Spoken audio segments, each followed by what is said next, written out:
Hello, everybody. This is Pastor Tim again, coming for you from Bend and Lomita United Methodist Churches in Central Texas, serving our small communities, being faithful to the ministry and life of Jesus Christ, trying to exemplify his ministry in the world.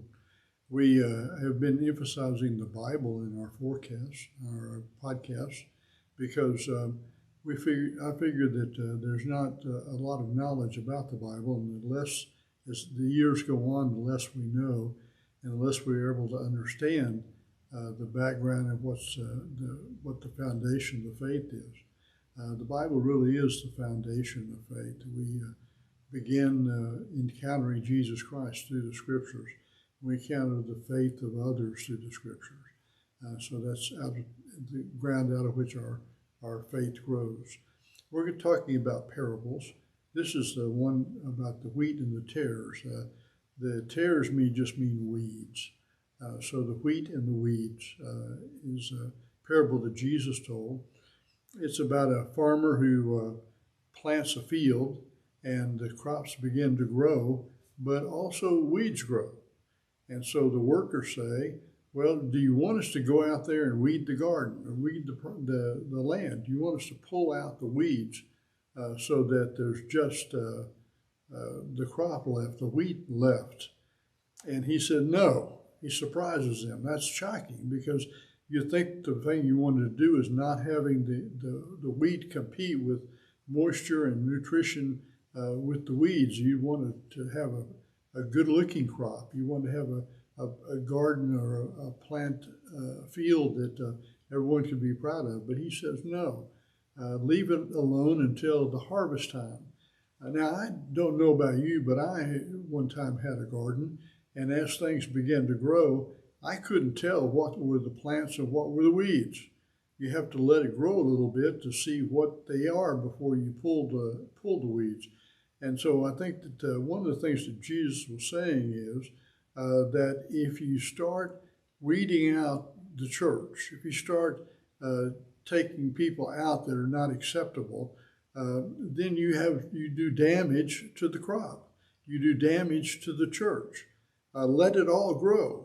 Let it all grow and together. Don't worry about kicking people out of the church. Don't worry about turning a cold shoulder to people who don't do or say what you want. You all have to get along together in the same church. That your life together is important. That any weeding, that any throwing people out of the church will do damage to the church.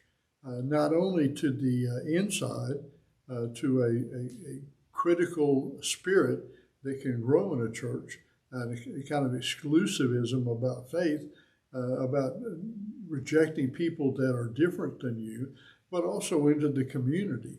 The community sees how the church treats people and says, I don't want to be part of that.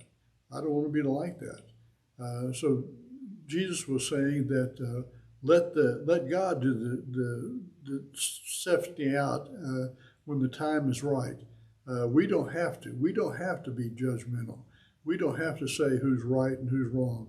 We can say what we believe and look at what the Bible says and found our faith on that. But we don't have to sort through and accept some people and reject others.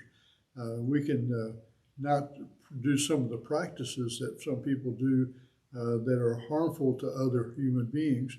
We can try to stop that, but we don't reject people. There's nobody that's excluded from life in the church. Jesus accepted all kinds of people as followers to him, tax collectors and prostitutes, and disabled people, blind people, poor people, all sorts of folks who were included that were not included in the temple. They were not allowed to come into the main part of the temple because they were disqualified. Jesus said, don't disqualify people. Let God do that. Don't do God's work for God. So I think it's a good word for not being judgmental in the church. You may disagree with somebody's practice, but you don't shun them. You don't kick them out. You don't exclude them because they're still God's children. I hope that that's helpful, and I'll see you next time.